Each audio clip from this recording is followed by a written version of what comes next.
What is up, guys? Welcome back to the channel. I'm back after a long time, and Chelsea are back with a bang. 3-2 against Newcastle. This scoreline, of course, makes one think that, it was a very close game. We were hanging on to a 1-goal lead, but it was actually a pretty, convincing victory, They just scored a late goal in the end, which did make it a bit, desperate and stressful, and we've got to stop doing that, but it was a pretty convincing victory. In the end, 3-2. And this is huge. It's a huge win because it keeps our European hopes alive.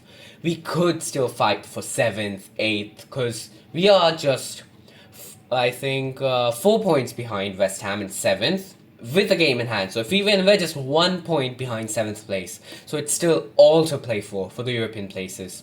If we would have lost this game, I genuinely believe it would have been over. And I was a bit worried because Newcastle, they've also had a bad season. They're fighting for the same kind of 7th, 8th positions. They want to get back into Europe next season.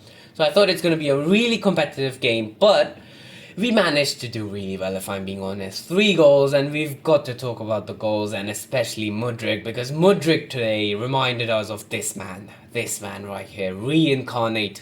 Actually, the 3 players that scored today, I feel this could be, in the future, our front line.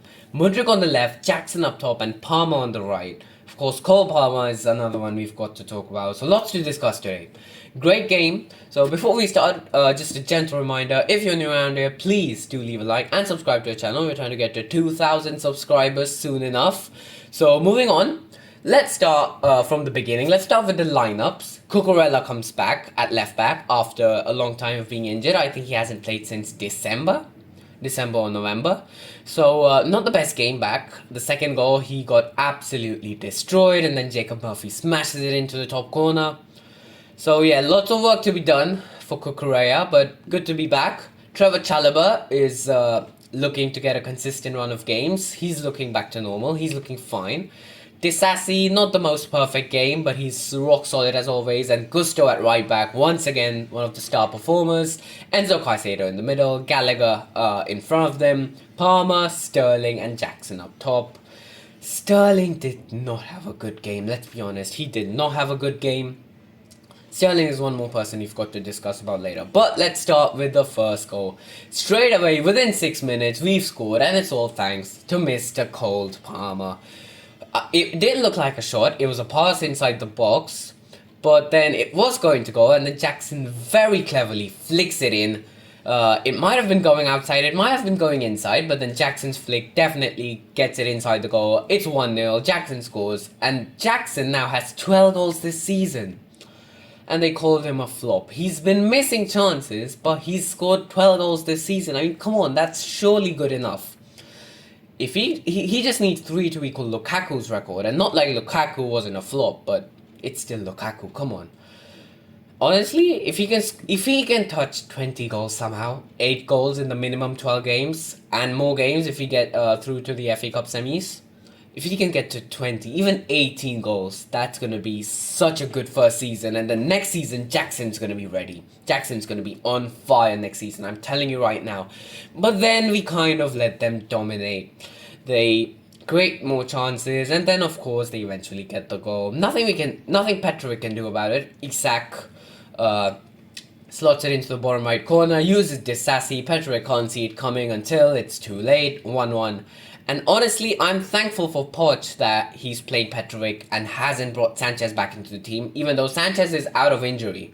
Now, he's not injured anymore, but thank God that Petrovic has now become the first choice. The defense is more confident with him, he's more confident on the ball, he's made more saves in my opinion. Petrovic is Chelsea #1 at the moment, 100%, no doubt about it. Petr Cech reincarnated, let's go. All he needs is the helmet. Yeah, but please, opposition teams, I'm not asking you to break his head or anything. Disclaimer. So moving on, halftime. Now this is where I was nervous, because at halftime, normally what Poch does is the team comes out completely lost. We have a good first halftime, team comes out like, a championship team. The team always just, the morale goes down, something happens in that dressing room at halftime. But today, it was actually the opposite. We were doing bad for the last 30 minutes in the first half. Then the team comes out after halftime and they're actually doing good. Which leads me to the conclusion that Poch just changes their morale at halftime. If they're doing happy, he just makes them sad. If they're doing bad, he just makes them happy. So today, after halftime, we started attacking. We were clearly dominating, making more possession, putting on the pressure, which is evident by the fact that the Palmer goal was created due to a poor clearance from Dan Burn. Kicks it out for a throw. Gusto takes the throw to Caicedo, to Enzo. And he makes a pass which none of us would have expected. And I would have thought that giving it to Palmer in such a pressure situation would not have resulted in anything. But come on, man. It's Mr. Cold Palmer. Enzo passes it to him. One touch towards the goal. Turns. Takes a shot through the legs of the defender. Near post. Bottom right corner. And it's 2-1. Does the shiver. What can we say about this guy? He is unbelievable. There's nothing more to say. He is what everyone expected Nkunku to do, be carrying us the season. But since Nkunku's been injured the whole time, he still is, I think. Cole Palmer has stepped up. And my God, he's at 24 goals and assists already. After last night. If he can hit 30, oh my God. You know, to think he was a deadline day signing, none of us had even, heard of the possibility of Cole Palmer signing for Chelsea. It just happened on deadline day. We were like, okay, not bad, because Chukwuemeka was injured, so we really needed a cam. So Palmer signed, we were like, okay, let's see what he can do. Then this moment he made that assist against Brighton, it just kept going, goals, assists, and here we are. So Cole Palmer, 2-1, we take the lead.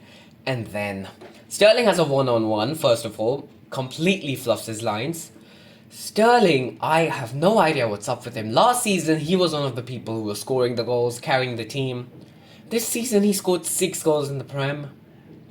It's just not clicking, He's not playing as Sterling is supposed to play. So then he subbed off, very rightly so, for Mudryk, and then Mikhailo Mudryk. I'm pretty sure I've said it many times on this channel. He has the talent. He has the capability of the Hazard type player. We haven't had one since Hazard left. We thought Hudson-Odoi might be one. Didn't turn out so well. Pulisic, he spent more time in the medic room than Hazard at Madrid. This is the guy who can replicate those sort of moments. And today was proof. Jackson on the wing, quick counter-attack. That's why Jackson on the wing is so useful. He has pace, quick counter-attack, moves up the field, gives it to Gallagher. And then it's not even like Mudryk is stationary. He has the time to take a touch, think about his surroundings. No, he's running at full pace. Gallagher gives a pass sideways towards him. He takes it in his stride, takes such a gentle touch to nutmeg the Newcastle defender, takes another touch, goes round the keeper and finishes it, slots it in coolly, and then the knee slide to finish the Hazard image. Oh my God, when I saw that goal, it was like Eden Hazard never left. I mean, of course he left because we haven't had such a goal in 5 years, but he's back. Those Hazard kind of goals, going past the defender, going around the keeper, slotting it in. And I'm telling you, Mudryk has to start. Mudryk has to start against Leicester. Give Sterling a rest, put him on the bench, start Mudryk. Whether it's at cam, left wing, Poch decide, I don't care, but Mudryk has to be on that pitch. Discussion closed. Then, for the last 15 minutes, he subs off Palmer, brings on Cassidy, subs off Jackson, brings on Chukwuemeka. But then we concede a late goal. It's due to a Cucurella mistake, let's be honest. Jacob Murphy smashes it in. Petrovic cannot stop it. There's no blame to be given to him. That was an absolute rocket. But then it's 3-2. And then, of course, we have to stop doing this. Because, again, for the last 6 minutes, like the Luton game, we are now on panic mode. Because if they score all the hard work, everything is going to be undone. No 3 points, just the one. But thankfully, we keep on to the lead. But we've got to stop doing this, man. Whether it's at the end of the first half or at the end of the second half, we keep conceding these late goals before each half ending. We've got to stop doing this. Because these are the things that are going to cost us. We have a chance here. People have to understand, after winning this game, we genuinely have a chance to get 7th or 8th.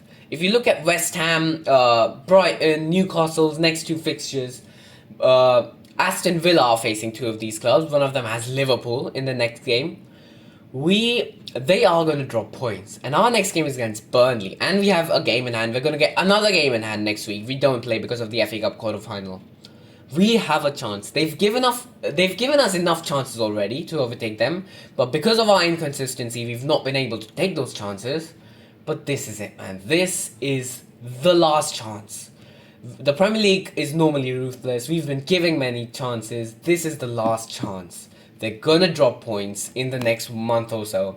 We have to keep winning and overtake them. We just have to. I know we've got Man U, Arsenal, Tottenham, and Aston Villa still to play, but even they have tough fixtures. It's all about whether we can win the obvious games, like next game, Burnley. Come on, we can win this. We should be rocking up, winning 4-0 against Burnley. If we can take our chances, we could finish in a European spot. So that's all I have to say for this video, guys. Hopefully you enjoyed. It's looking slightly positive after the League Cup defeat, I'll be honest. Everything's looking good. Hopefully we can win the FA Cup quarter-final, get to the semis. But honestly, I'd rather wish we get knocked out in the quarter-final than reach the final and lose again. I can't take another one. I can't take another cup final loss. So hopefully we either go all the way or we get knocked out early. So yeah, that's it for this video, guys. If you enjoyed, do leave a like and subscribe to the channel. We're trying to get to 2,000 subscribers really soon.